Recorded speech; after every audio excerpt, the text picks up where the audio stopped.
মৰমৰ ছাত্ৰ-ছাত্ৰীসকল, NMMS পৰীক্ষা। এই পৰীক্ষাটোৰ ৰিজাল্ট কেতিয়া দিব তাৰ ওপৰত বিভিন্নজনে কুৱেশ্যন কৰি আছিল। তোমালোক যিহেতু মই এই পৰীক্ষাটোৰ লগত ওতঃপ্ৰোতভাৱে জড়িত হৈ আছিল তোমালোকৰ সৈতে, আৰু তোমালোকেও বহুত কষ্ট কৰিছিলা, আৰু সেই কষ্টৰ মূল্য এতিয়া পোৱাৰ সময় হৈছে। অৰ্থাৎ ৰিজাল্টৰ ডেট উল্লেখ কৰিছে আৰু অতি শীঘ্ৰে তোমালোকৰ ৰিজাল্ট দিব, বেছি দিন নাই। ঠিক আছে, ৰিজাল্ট কেতিয়া দিব তাৰ বিষয়ে মই কম, কেনেকৈ ৰিজাল্ট পাবা তাৰ বিষয়ে কম, সকলোখিনি মই কম।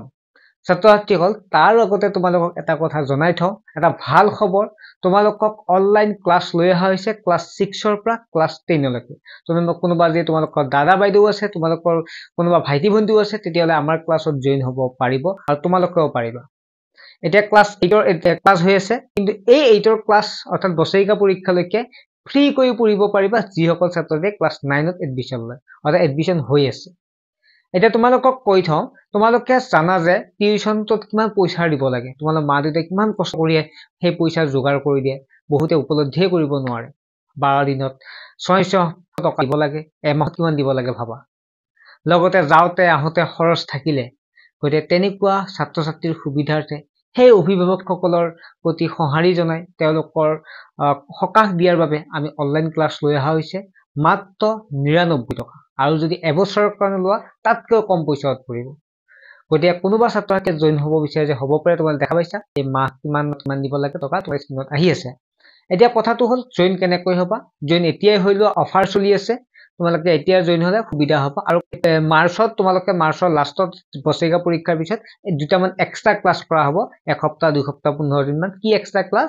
যিখিনি তোমালোকে সৰু বস্তু নাজানা সেইখিনি পঢ়োৱা হ'ব, গতিকে সেইখিনিও সুবিধা দিয়া হৈছে। আৰু এপ্ৰিলৰ 1 তাৰিখৰ পৰা আমাৰ ক্লাছ ষ্টাৰ্ট হ'ব টেক্স। তাৰ আগত আমি মাৰ্চৰ লাষ্টৰ ফালে তোমালোকে বছৰেকীয়া পৰীক্ষা ফ্ৰী পাবা, পিছত তাতে আমি কিছুমান এক্সট্ৰা বস্তু পঢ়াই দিম যিখিনি তোমালোকে আগতে পাই অহা নাই বা পাই আহিছে যদি পাহৰিছে।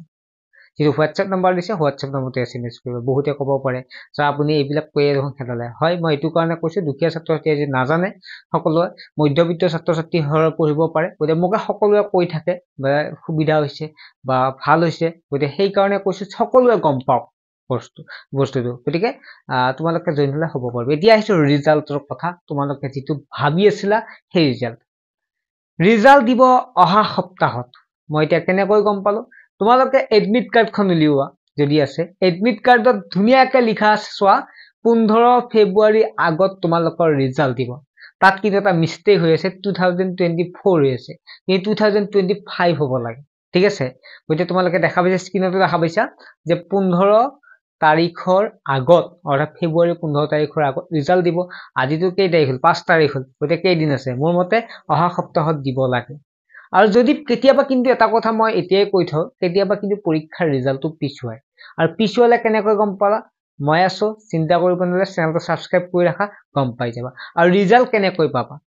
ৰিজাল্টৰ কাৰণে তোমালোকে একোৱেই চিন্তা কৰিব নালাগে। তোমালোক যি গ্ৰুপত আছে, তোমালোক ক্লাছ 8ৰ 9ৰ এডমিশ্যন লৈছে নহয়, সেই গ্ৰুপত, আৰু লগতে তোমালোকক ডেছক্ৰিপশ্যনতো দি দিম, এই গ্ৰুপত লগে লগে সকলোতকৈ আগত মই তোমালোকক PDF চেণ্ড কৰি দিম। আৰু যিটো আমাৰ NMS পৰীক্ষাৰ গ্ৰুপ আছিল, সেই গ্ৰুপতো চেণ্ড কৰি দিম। গতিকে চেনেলটো ছাবস্ক্ৰাইব কৰি ৰাখা, আৰু তেতিয়াহ'লে তোমালোকে ইনফৰমেশ্যনখিনি পাই থাকিবা। গতিকে চিন্তা কৰিব নালাগে, কাট অফ ইমান যাব নালাগে। ঠিক আছে, কাট অফ ইমান নাযায় চাগে কুৱেশ্যন পেপাৰ হিচাপে। গতিকে যিসকল মোৰ ক্লাছত জইন হৈ আছিলে তেওঁলোকেও পাছ কৰিব বুলি মোৰ দৃঢ় বিশ্বাস, আটাইসকলে পাছ কৰিব বুলি। আৰু যিসকলে গম নাপালে মোৰ ক্লাছৰ বিষয়ে বা ক্লাছ নল'লে তেওঁলোকেও পাছ কৰক, সেইটোৱে আশা সকলো ছাত্ৰ-ছাত্ৰীয়ে।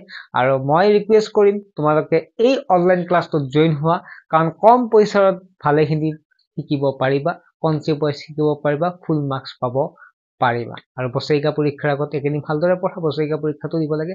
আৰু যিকোনো পৰীক্ষাৰ নটিফিকেশ্যন পাবৰ কাৰণে আকৌ কৈছো, চেনেলটো ছাবস্ক্ৰাইব কৰি দিবা। ৰিজাল্ট কেতিয়া দিব? ৰিজাল্ট দিব 15 ফেব্ৰুৱাৰীৰ আগত। আৰু যদি কেতিয়াবা পিছুৱায়ো তেতিয়াহ'লে চিন্তা নকৰিবা, চেনেলৰ লগত জড়িত হৈ থাকা। ঠিক আছে, বাই। ভালদৰে পঢ়া শুনা কৰা, মা দেউতাৰ কথা একবাৰ ভাবি অলপমান আগবাঢ়িব চেষ্টা কৰা। ঠিক আছে, অনলাইন টিউশ্যন কৰা, অফলাইন কৰিব নালাগে, যাবই নালাগে ক'তো, ঘৰত বহি পঢ়িব পাৰিবা। মা দেউতাৰো চিন্তা নাই, তোমাৰো চিন্তা নাই, তোমাৰো কষ্ট নাই, পইচাৰো ৰাহি।